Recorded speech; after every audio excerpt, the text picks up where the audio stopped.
Dear Mr. Steve Martin and Entourage. I debated whether or not to... I wanted to be formal with the Mr. Dear Mr. Steve Martin and Entourage, because obviously I've never met the guy. My name is Lindsay Weidman. I'm a singer-songwriter in Colorado.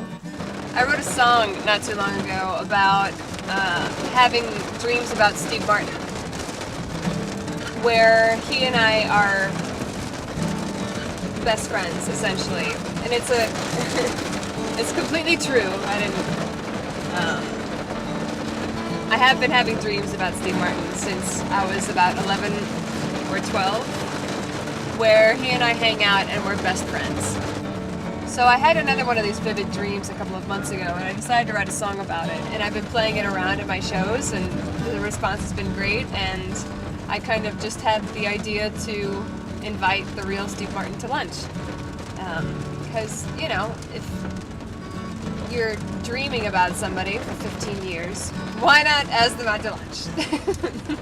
Seeing as though you're probably very busy, I'll get to the point. I would like to ask Steve Martin to lunch. Not for any business-related reason, interview, or obsessive fan interest. I would simply like to take him to lunch and talk with him.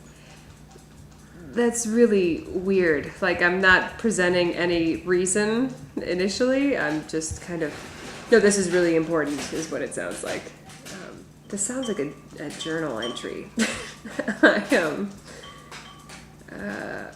I'm sure there's a simple Jungian explanation for this. And I'm not in the habit of contacting every famous person I've had dreams about. I'm simply very interested in having lunch with him as an acquaintance.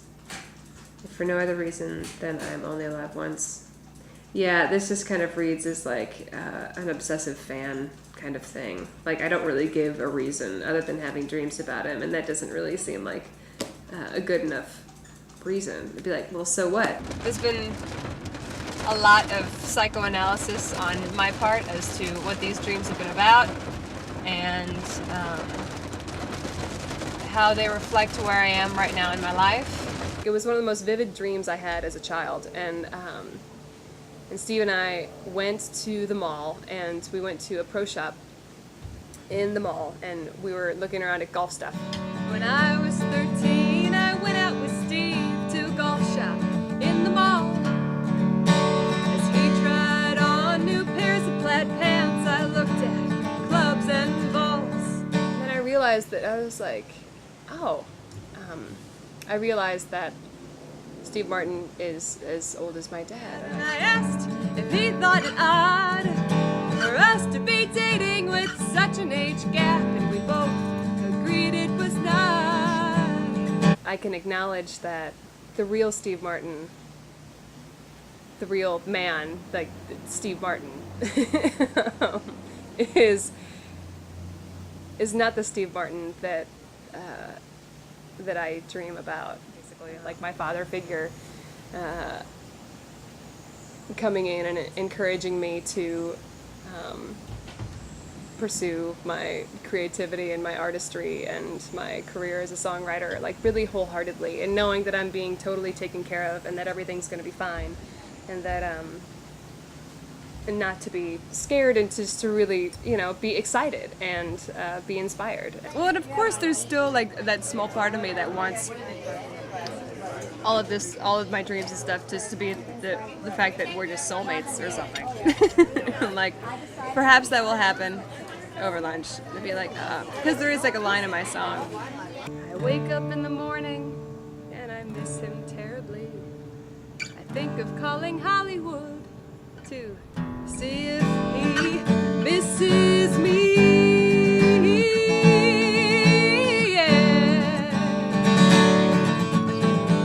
So like there's that part of me that thinks, I wonder if Steve Martin is dreaming about some random girl, you know, like a no-name kind of girl next door type girl.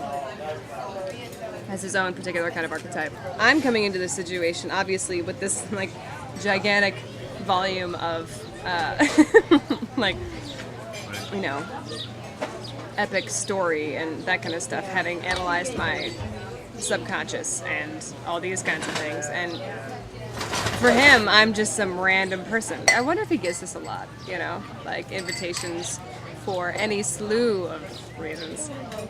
Yeah, what makes me different? I don't know.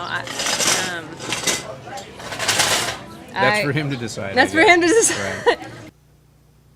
Where I am right now in my life as an artist is, I feel really like a fledgling, you know, just starting out with a lot of self-doubt and a lot of curiosity and struggle. Like, I make things really, really challenging for myself, just in terms of believing that I can create things and find satisfaction in the works that I create. Sorry. This is like those multiple take things where, like, you start going down the spiral of doubt and self-consciousness. Blah, blah, blah. Yeah, so I'm going to have to rewrite this.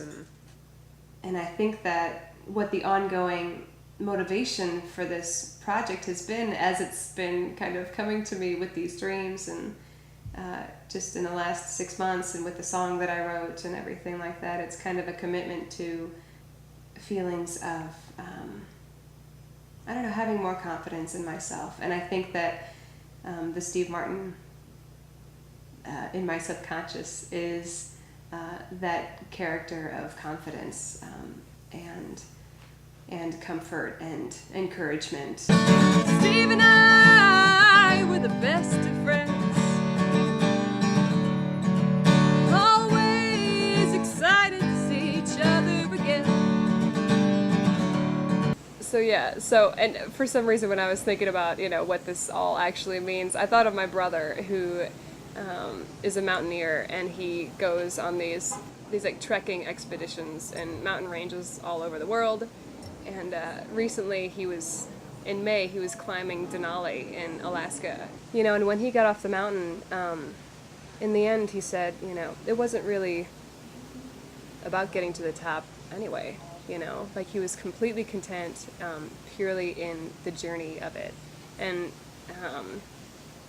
it seems like it's a similar situation with this, like, that it's not even really about Steve Martin himself, you know, or, like, you know, meeting the man. It's more of the journey that is created in pursuing something that for some reason is really motivating. And we laughed and we joked and we talked holding hands and hug at the end of our evening plans. And although he is a big movie star, when we are together we can be who we are. I always love having dreams when Steve and I are friends.